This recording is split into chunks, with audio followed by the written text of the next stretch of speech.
किया है, लेकिन मेन वर्ब में उसके हम टैक्स पढ़े हैं सिंगुलर और प्लूरल। और एक और मेन वर्ब की जानकारी लेना है, वो होता है वर्ब फॉर्म्स।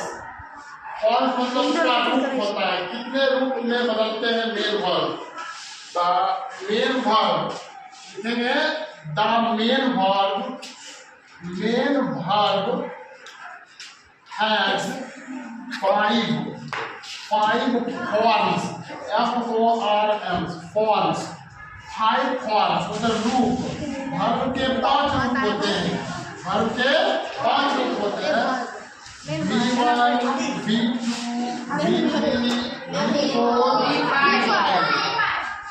वर्ब ऑलरेडी जो रहता है पहले से ये 2 के साथ रहता है, 2 प्लस 4, 2 प्लस कम,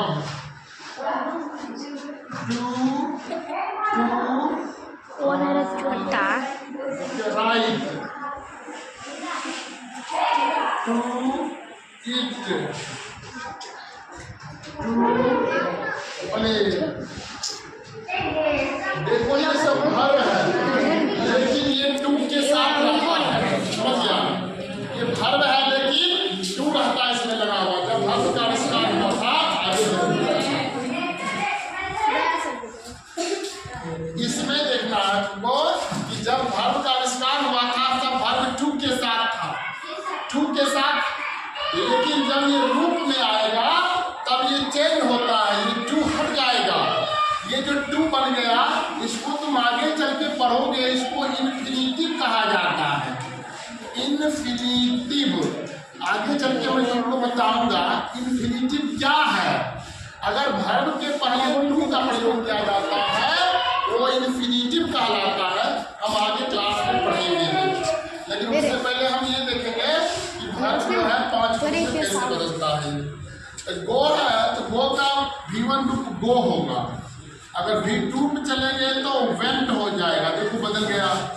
V3 में गॉन हो जाएगा, और इसमें ING लगता है बाबू, इसमें ING जुड़ जाएगा। ये जो V1 रूप जो है इसमें ING लग जाएगा, तो गो है तो हो जाएगा। और इसमें जो है SES का प्रयोग होता है, ठीक है?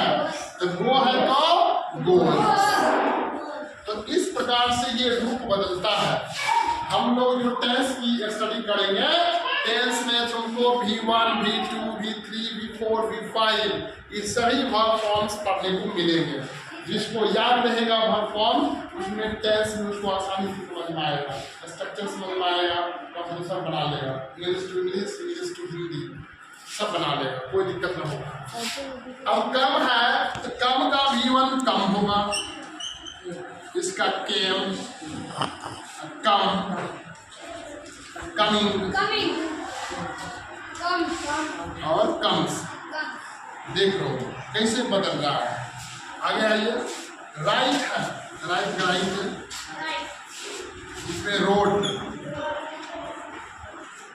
रिटर्न, रिटर्न,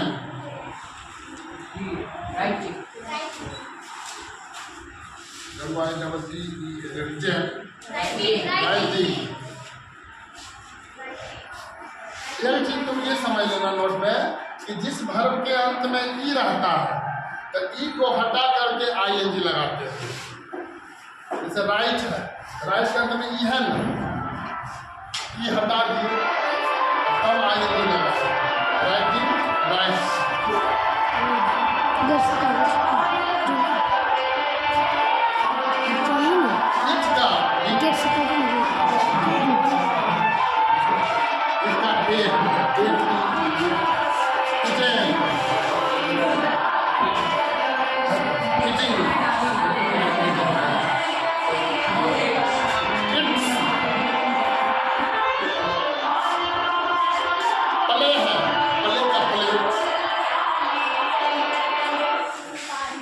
प्लेट, इसमें भी प्लेट,